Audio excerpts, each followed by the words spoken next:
Hello, this is Doug, the 2-Minute Gardener, here to talk about my 10 favorite salvias, also known as sages. This is one of my favorite plants, especially for Southern California gardens, zones 7 through 10, depending on where in Southern California you live, because they are such a great hummingbird plant and they give lots of color. They're easy to grow. Again, zones 7 through 10. They can be a little frost sensitive, some of them more than others, and we'll kind of talk about that as we get into this show. So let's get talking about some great salvias. Number 10, indigo spires. This one is a really bright blooming plant, really kind of fun. I love the indigo spires. Germander sage gives you the truest of all true blues. Really kind of small, compact plant. Delta leaf sage, a little tricky to find, but boy, if you can find it, buy it because it's great. The foliage is really fragrant. And of course, one of my favorites, Cleveland sage. This is an actual California native plant. Grows great up in the hills, good for slopes. Really wonderful plant. The foliage is just so fragrant. And of course, birds love it. Hummingbirds love it. But even the seeds are attracting to finches and those kind of plants. Autumn sage, wonderful native of Texas and Mexico, comes in lots of fun colors. And again, there is a full list of all these salvias and links to buy them on Amazon in the description and comment section. Black and blue sage, kind of a blue, but big and gorgeous. And I'm actually looking at mine outside, and there they are. There's a video of the ones I have right outside. Really wonderful. A little frost sensitive, but will bounce back pretty quick when the weather heats up.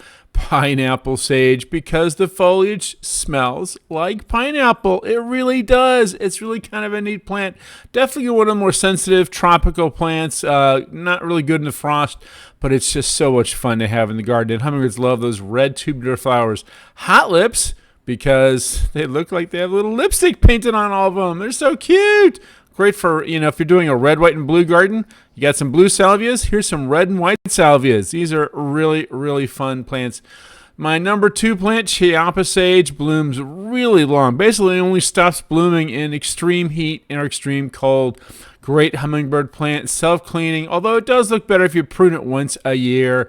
Great for those wildlife gardens. And, of course, my number 1 salvia, sage, in case you hadn't guessed, but if you follow my videos, you know what it is. You know what it is. It's Mexican bush sage, Salvia leucantha. This is my favorite salvia because it's probably the toughest of all the 10 salvias on this list. Hummingbirds absolutely go nuts for this plant. When I show clients at the nursery this plant, there's always hummingbirds on it because it's the one that attracts the most hummingbirds. Real easy to grow. Basically, if you have this plant, you want to whack it twice a year. Whack it in July and then whack it down to the ground around December to get that new growth, because the flowers bloom best on the new growth, not the old growth. So you want to encourage this plant to have new growth in order for it to really bloom like crazy like this. Can get about 4 to 5 feet wide if it really gets going, by about 3 feet tall. Really wonderful plant, very forgiving of lots of ton of sun, soil areas, but definitely needs full sun to really, really thrive. Again, there's a link in the comment section with all these plants, where to buy them, what their names are, so check that out. Well, that's all the time we have for today. If you enjoyed this video, hit that like button and subscribe to get more of my garden videos. Until next time, this is Doug, the 2-Minute Gardener, saying thanks for watching.